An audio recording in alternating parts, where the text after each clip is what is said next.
Bardella, your piece in the LA Times about the murders in Atlanta was very direct. You said Trump and the GOP put a bullseye on the backs of Asian Americans. Today, Kevin McCarthy was asked about his own past comments. We'll play his reply here.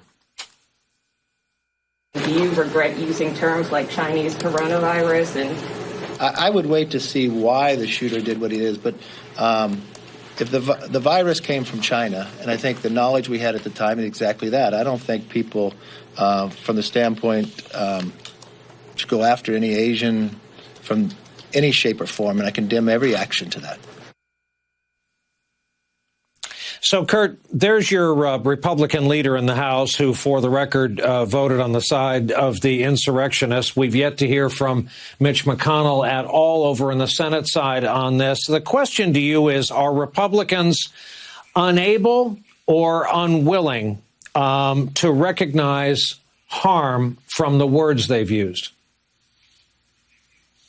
Well, Brian, they're unwilling.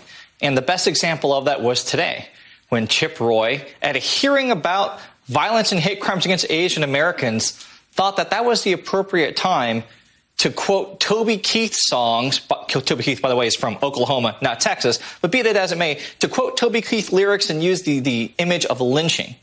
And it just shows the ignorance of Republicans about history.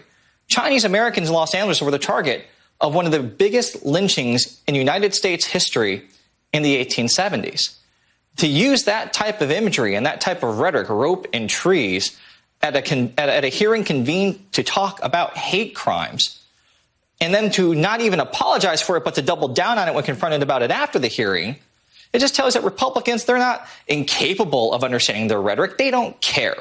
They don't value people who aren't white. They have made a conscious decision time and again to use inflammatory rhetoric like Chinese virus and Kung flu to talk about something that has created a situation where people are actively committing hate crimes against Asian Americans. If the situation in Atlanta had never happened, it wouldn't change the fact that there's been a 150% increase in hate crimes against the AAPI community since March of 2020. It wouldn't change the fact that just in the last few weeks, we've had people attacked on the streets in New York, people spit on and called derogatory comments while eating in restaurants outside in the Bay Area.